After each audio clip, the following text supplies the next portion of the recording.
వాళ్ళకుంది నాకు కూడా. అందుకని నాకే కంగారు లేనప్పుడు ఎప్పుడు ఏం చేసుకోవడం చేసుకుంటాడు. మన ధనవంతులు ఎప్పుడు వచ్చే సన్నకు వచ్చేపు మాట్లాడతారు. పాపం మనం ఒకసారి మాట్లాడింది కదా, లోపల పోలేని ఎదుగుతున్నాయి లోపల. ఆ చెప్పే వాళ్ళకి ఎలా ఉంటుందంటే లోపల ఏదో ఒక భావన అలాగా చాలా చాలా గుర్తు తీసుకొస్తూ ఉంటారు గురుదేవుడు. అది చెప్తా అనుకునేసరికి 10 అనుకుంటే 2 రోజులు గగనం అయిపోతుంది. బయట ఎక్కడ కోవిడ్ గుర్తు తీసుకెళ్ళిపోతూ ఉంటారు. అమ్మ ఏమి వినిపిస్తే అది మనం విందాం, అమ్మ వినగా ఉన్న బాబు ఇంకా ఏమి వినిపిస్తే అది విందాం. దేవుడు అనేవాడు వినేవాడు వాడే. శ్రీ గురుభ్యో నమః. సర్వేభ్యో మహాభక్తేభ్యో నమః.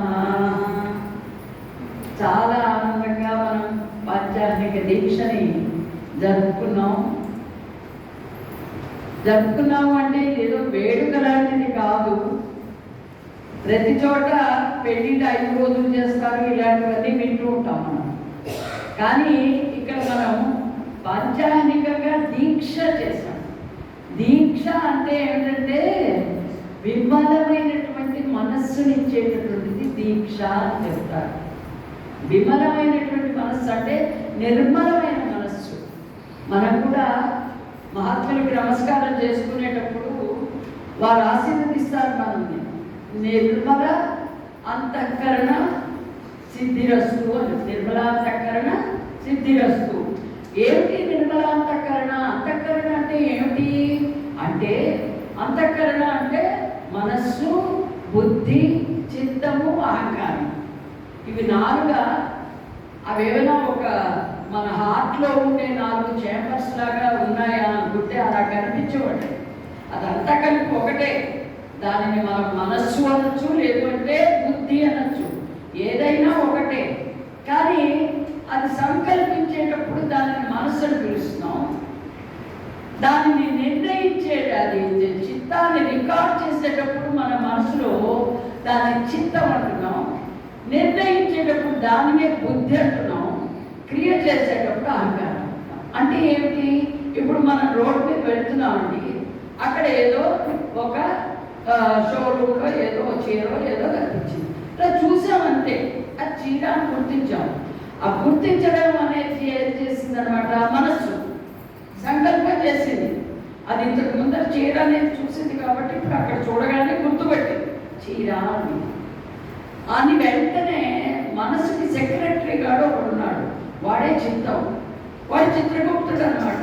మనసు ఏది సంకల్పిస్తే గబగబా నోట్బుక్ పెన్ను తీసుకొని రాసేసుకుంటాడు, రికార్డ్ చేసేస్తాడు. చిత్తం అనేటటువంటిది రికార్డ్ చేసేస్తుంది, గబగబా రాసేసుకుంటుంది. ఆహా, ఫలానా చోటే ఈవిడ ఎక్కడ చూసింది, ఏ బజార్లో చూసింది, ఏ షాప్ దగ్గర చూసింది, కూడా అంటే మనసు ఉరికిన సంకల్పమే చేసింది. కానీ దాని గురించి ఆలోచింపజేసింది ఏదండి? చిత్తం. అది మనసులో ఇప్పుడు చెప్పారు చూసారా, మనసులో ఒకటి చెప్పాలని ఉంది, ఆవేదన. ఈ ఆవేదన అంటారా, ఇది ఎంత ఊరితే అంత మంచిది.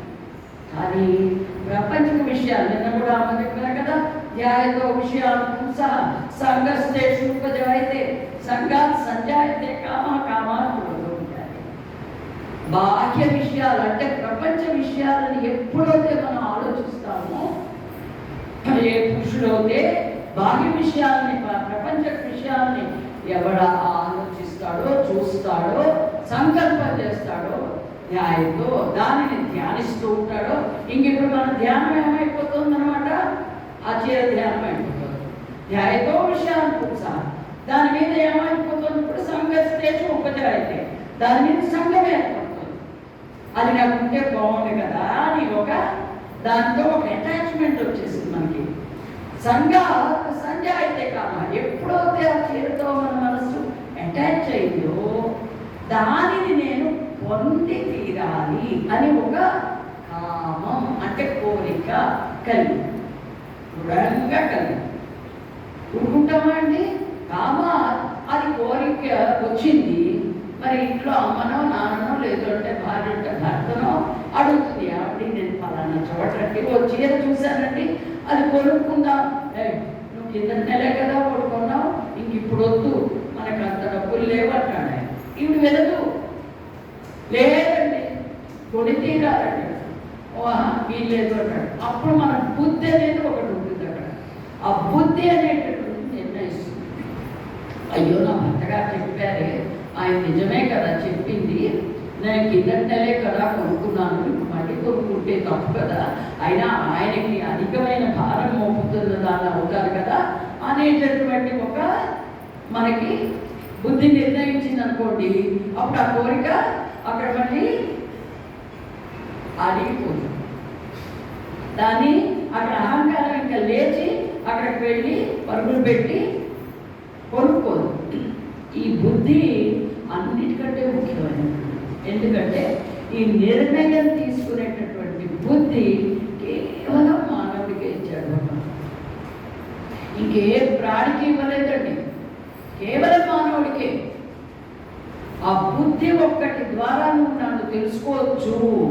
బుద్ధి కంటే ఈ స్థూల దేహం కంటే ఇంద్రియాలు గొప్పవి, ఇంద్రియాల కంటే మనస్సు గొప్పది, మనస్సు కంటే గొప్పది బుద్ధి అని భగవంతుడు భగవద్గీతలో చెప్పాడు.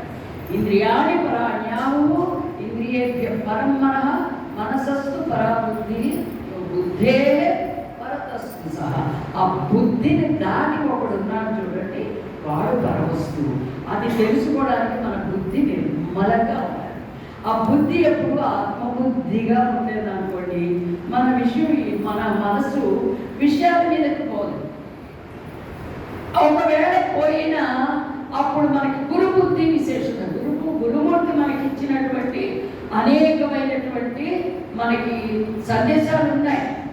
వారు చెప్పారు, వారికి మనని ఎన్నిసార్లు చిన్నప్పటి నుంచి మనల్ని పెంచిన వారు చిన్ననాటి నుండి పెంచిన తల్లి ఆయన. అటువంటి తండ్రి మనకి ఎన్నిసార్లు మనకి మంచి చెడు చెప్పలేదండి. డబ్బులు దూబరా ఖర్చు చేయకండి, వస్త్రం అనేది మీరు కట్టుకుంటున్నారు అంటే కేవలం మీ యొక్క శరీర రక్షణకే కట్టుకుంటున్నారు, కానీ మీరు ఆడంబరాలకి పోకండి. డబ్బులు ఆఖరికి పెళ్ళయి వచ్చిన కొత్త పిల్లలకు కూడా వాళ్ళకు కూడా బాబుజీ మహారాజ్ గారు అలాగే అప్పగింతలు పెట్టేవారండి. మీ ఆయన 1000 రూపాయలు తీసుకొస్తే, అమ్మా నువ్వు 2000 రూపాయలు ఖర్చులు పెట్టకే అని చెప్పేవారు. కనుక ఇవన్నీ కూడా గురుబుద్ధి విశేషత. ఆత్మబుద్ధి సుఖం చేయవ, ఇవి రెండు మంచివే. అయితే పరాయ బుద్ధి వినాశాయ, పక్కింటా ఉంటుంది. ఇది మనం ఉంటుంటామండి, మన భర్తతో చెప్పి కోరుకోమండి, అక్కడ పక్కనింటి ఆవిడతో చెప్తామే. నేను ఫలానా చోట ఒక కొట్లో ఆ బొమ్మన బ్రదర్స్లో చూశాను, నేను షోకేస్లో బ్రహ్మాండంగా ఉంది ఆ చీర, కానీ మా ఆయన వద్దన్నారు. ఏం పర్వాలేదు, మీ ఆయన డబ్బు పోకపోతే నేను ఇస్తాను కదా, చీర మళ్ళీ వస్తుందా అనుకుంటాడు. బాబు ఇస్తావా, నీకు వచ్చిన ఇచ్చేస్తాను, నాకు వచ్చిన బాగుంటుందా నేను అంటుందండి అనేసి ఆ చీర కొనేస్తుందండి. అప్పుడు అహంకారం కొట్టుకు తీసుకెళ్ళిపోతుంది. పరాయి బుద్ధి వినాశాయి. వచ్చే నెల ఇంకా మనకేం ఖర్చులు వస్తాయో మనకేం తెలుసు. ఇలాంటి గంటలో బాగుండకపోవచ్చు, వాడి ట్రీట్మెంట్కి పోవడంతో డబ్బు అయిపోతుంది, ప్లస్ ఇది కూడా ఒక అదనపు ఖర్చు అయిపోతుంది. స్త్రీ బుద్ధి ప్రళయాంతక. స్త్రీ అంటే అమ్మ చెప్తూనే ఉన్నారు, ఆడవాళ్ళని కాదు అక్కడ. స్త్రీ అంటే పరబ్రహ్మ ప్రసాద్ చెప్పేవారు, సా తా రా కలిపితే స్త్రీ అయింది. సా తా రా. సా అంటే సత్వగుణం, తా అంటే తమోగుణం, రా అంటే రజోగుణం. సత్వ రజస్ తమోగుణాలు అంటే అమ్మ చెప్పారుగా ప్రకృతికి లోబడిపోయిన మనసు అవుతే ఇంకా వినాశమే. ఇంకా అసలు అది ప్రళయాంతకమే. ప్రళయాలు మారిపోవచ్చు, కానీ మన బుద్ధి మటుకు మారదు. కనుక ఈ అంతఃకరణ, ఈ నాలుగింటిని మనసు, బుద్ధి, చిత్తము, అహంకారం అంటారు కదా, ఈ నాలుగింటిని కూడా మనం నిర్మలంగా ఉంచుకోవడానికి ఒక్కటి మనం నిర్మలంగా ఉంచుకుంటే చాలు. మనస్సు మెయిన్ స్విచ్ అని చెప్పారు బాబుజీ మహారాజ్ గారు. మనస్సుని మన కంట్రోల్లో పెట్టుకోవాలి. కంట్రోల్లో పెట్టుకోవాలి అంటే హఠయోగంతో పెట్టుకుందాం అనుకుంటే మటుకు అది వేరు తిరిగి మనం స్ప్రింగ్ లాగా అందుకని దానిని చక్కగా మంచి చేసుకోవాలి, దువ్వాలి. దువ్వి మంచి చేసుకొని నువ్వు ఎందుకే ఇలాంటప్పుడు ఇవాళ చూడ ఆదివారం ఎన్ని సీరియల్స్ వస్తాయో, ఎన్ని సినిమాలు వస్తాయో, అవన్నీ చూడకుండా ఇక్కడికి వచ్చి కూర్చున్నావేంటి అని అందరూ కూడా మనం ఏమైపోతాం. అయ్యో ఇవాళ మన పంచాయతీ దీక్షకు ఆఖరి రోజు మాతల్లి వారు స్వయంగా ఇక్కడ కూర్చొని మన చేత పూజలు చేయిస్తున్నారు. అందులోనూ మొన్నట్లాగా సామూహికంగా కాదు, ఇక్కడ మనం మాత్రమేమో ఎంత బాగుందో కదా అని ఇక్కడే ఉన్నాం అనుకోండి. మరి అదెంత ఆనందాన్ని పొందుతున్నాం మనం. కనుక ఇక్కడ ఏంటంటే ఆత్మబుద్ధి సంచయం, గురుబుద్ధి విశేషత, వాటిన్నింటికి ప్రాధాన్యత ఇవ్వాలి. ఈ మనస్సుని ఎప్పుడూ కూడా దానిని రాగదే చిత్తమా శ్రీప్రసాదం కొరవ అని ఏ మహాత్ములు ప్రార్థించినా కూడా అలాగే ప్రార్థించారండి. మనసా ఎప్పుడోతునే నా మనవిని చేకొనవే మనసా అని త్యాగరాజ స్వామి అన్నాడు. మరి రామ రామ రసపీజే మనవా అని చెప్పి మీరందరినీ పాడుతుంది. వాళ్ళందరూ వాళ్ళ మనసునే కోరుకున్నారు. హాయిగా రామరామ అనే రసంలో ఊరవే, ఎంతసేపు ఎన్ని ఈ చెరుకు రసాలు ఎన్ని సీసాలతో అభిషేకం చేసి నువ్వు ఎన్ని తాగుతావు ఆ చెరుకు రసం. చెరుకు రసం అంటే ఎక్కువ తాగితే మా నాన్న షుగర్ కూడా ఎక్కువైపోతుంది. ప్రసాదం నేను ఎక్కువ తాగాను అనుకోండి తప్పకుండా. కనుక కానీ రామనామము ఇవరే రామరసం అన్నారు సదాశివ బ్రహ్మేంద్రులు. ఏ మహాత్ములు చెప్పినా మాకు మనకి చెప్పినది ఏమిటి అంటే భగవన్ నామం. ఈ కలవు కేశవ కీర్తన, కలియుగంలో మనకి కేశవుడిని కీర్తిస్తే చాలు. నీదేమి జీవుల హింసించే క్రతువుల చేయక పని లేదు అని ప్రహ్లాదుడు పాడేటువంటి అంత అవుతుంది. అది ఒక్కటే చాలు మనకి. నారాయణ మంత్రం, శ్రీమన్నారాయణ మంత్రం, శివమంత్రం, నారాయణ మంత్రం, రామ మంత్రం, జగన్మాత మంత్రం, గురు మంత్రం, ఏ మంత్రమైనా కూడా ఒక్కటే అని బాబుజీ మహారాజ్. అమ్మ అంటే ఆ బ్రహ్మామృతం, అమ్మ బ్రహ్మామృతాన్ని మనకి అందిస్తున్నది. రామ రా అగ్ని బీజం, మా అమృత బీజం.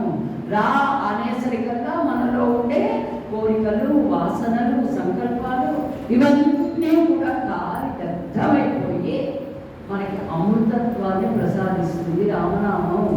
కృష్ణాసేతి కృష్ణ. కృష్ణ అంటే అజ్ఞానం, అజ్ఞానాన్ని నశింపజేసేటటువంటి కృష్ణనామము.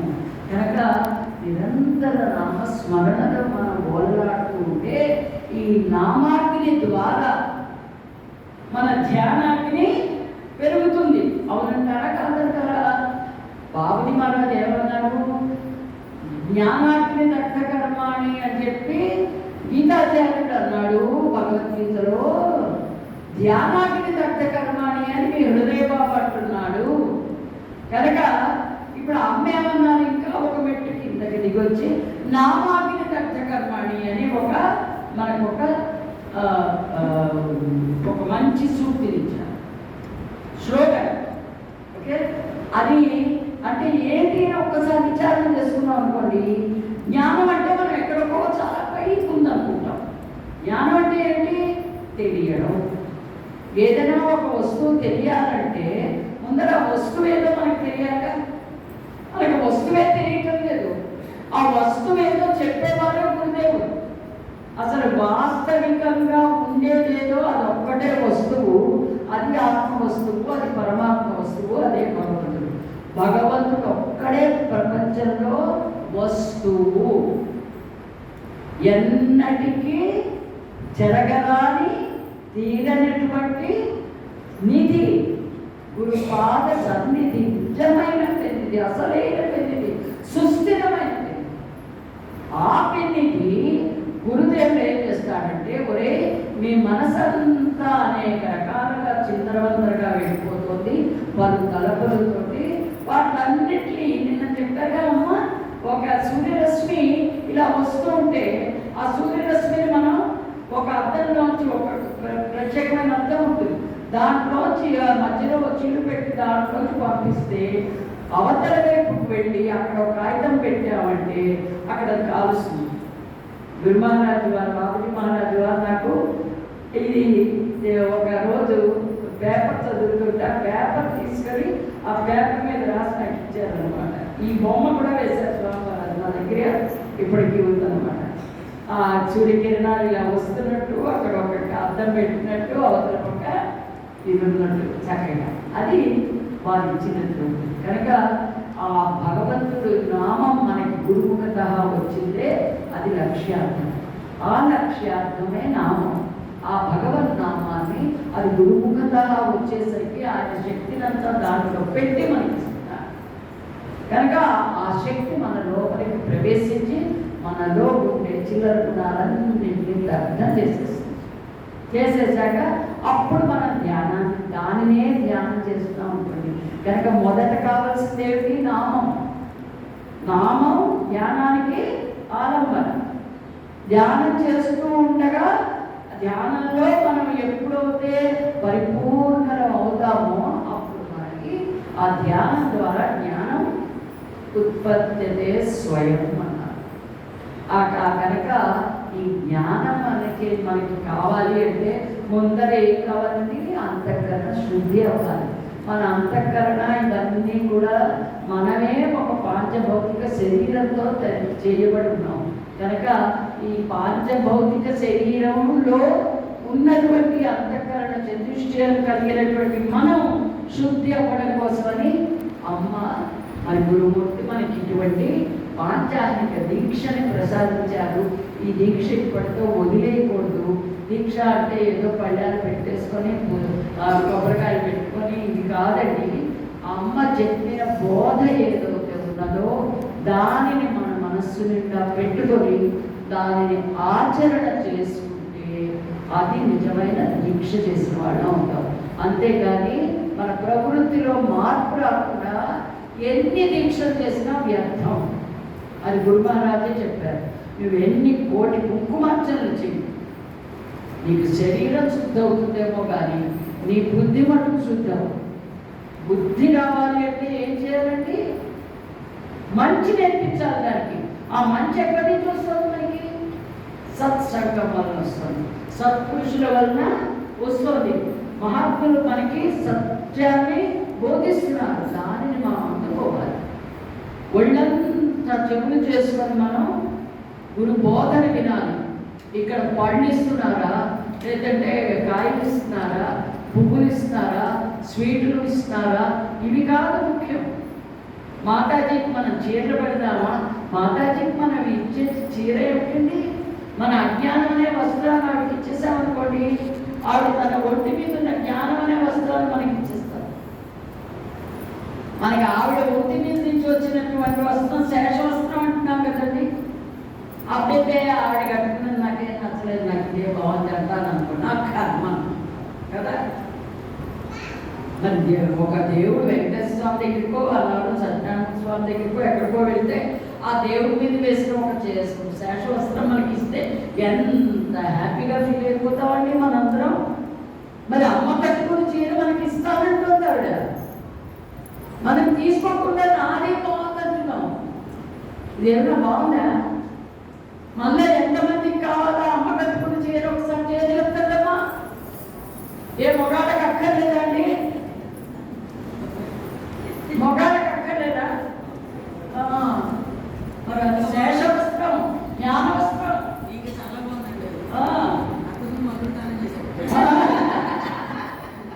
మరి అది నిజంగానే మరి ఆ జ్ఞానాన్ని పుచ్చుకున్న దానాన్ని పుచ్చుకున్నటువంటి వాళ్ళకే తెలుస్తుంది దాని యొక్క ఆనందము, విలువ. అందుకని అది భలే మంచి చౌకవేరం అవుతే అలాగ వచ్చేసేసి ఆవిడ చీర పీకేస్తానని పట్టుకు అనుకోకండి. ఈ చీర కాదు ఆవిడ ఇచ్చేది, ఆవిడ ఇచ్చేటటువంటిది జ్ఞానవస్త్రం. ఇంతదాకా వచ్చిందని తీసుకోవద్దండి. అయ్యో అది పీకుతుందండి.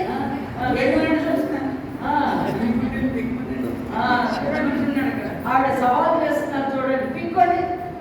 ఆవిడ ఇచ్చేస్తారండి, మనమే పీకడానికి వెళ్తారా? కనుక మనందరం కూడా అమ్మకి దగ్గర బిడ్డల్లాగా చక్కగా ఈ పూజలు ఇవన్నీ ఒక ఎత్తండి, ఇవంతా చాలా చిన్న క్లాసులు. మనం వెళ్ళని అమ్మ శేషవస్త్రాన్ని ధరించాలి. మనం అమ్మించే జ్ఞాన వస్త్రానికి మనందరం వీళ్ళు వారసులం అయిపోవాలి. అర్థమైందా? ఆ వస్త్రం కావాలి మనకి. అయ్యో బాబు బోధామృతం అనేటటువంటి వస్త్రం, అది మనకేంటంటే మన దుమ్మంతా దొరుకుతుందండి బాబు. ఆ బాబు బోధామృతం ఉంది చూసారా, అదేంటంటే బాబుజీ చెప్పారు, భగవంతుడు చీపురు పట్టుకున్నవాడు అన్నారు. వారి బోధామృతంలో ఉంది. భగవంతుడిని మించిన తుడిచేవాడు లేడన్నారు. ఆయన ఆ చీపురు పెట్టి ఆయన తొడవడం మొదలు పెడితే మంగళకి ఏమైనా ఉంటాయా? ఉండవు. అలాగే ఆయన ఇంకోటి కూడా అన్నారు, భగవంతుడిని మించిన మంగళి వాడు లేడన్నారు.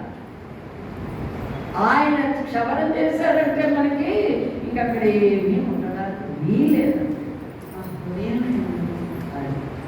మన హృదయం ఆయన చూసుకునేది. హృదయం మంగళకత్తుల బోర్గా ఉంటుంది. అది చక్కటి తామర పుష్పం వికసించినట్టుగా సత్యము, శాంతి, దయ, ప్రేమతో నిండిపోయిన హృదయం మీద నుంచి వచ్చేటటువంటి ఆ సువాసనలు ఎలా ఉంటాయి? ఎవరికైనా హాని కలిగించేటట్టుగా ఉంటాయా అని అడిగారు బాబు. వారి బోధామృతం అమృతం అండి. మనం ఏ మోహముద్గరాలు చదవక్కర్లేదు, ఏ వివేక చూడమనులు చదవక్కర్లేదు, మరి బృహదారణ్య ఉపనిషత్తులు చదవక్కర్లేదు. ఆయన గురుమూర్తి బోధ చాలండి, ఒక్కటి చాలండి. జనన మరణ దుఃఖం అనేటటువంటిది మనకి ఇంకా ఎప్పటికీ శాశ్వతంగా లేకుండా చేసేది గురు బోధ ఒక్కటే. కనుక గురు బోధను శ్రవణం చేయాలి, చదువు వస్తే చదవాలి, దానిని అర్థం చేసుకోవాలి. ఏదో నావెల్ చదివినట్టుగా ఇలా పేజీ తిరిగేసి నేను చదివేశానంటే అది లాభం లేదు. గురుబోధ అమృతం మనకి అఖండంగా ఉన్నాయి. గురుబోధామృతం అనేటటువంటిది కనుక దానిని మనం అందరం కూడా చక్కగా సద్వినియోగం చేసుకుందాం. మనకి బోధ ఒక్కటే మనలో మార్పు తెస్తున్నాయి. మిగతా ఏం చేసినా శరీరానికే మార్పు. శరీరం కాదు మారవలసింది, బుర్ర మారాలి, బుద్ధి మారాలి. ఈ బుద్ధి మారడానికి గురుబోధే కావాలి. అది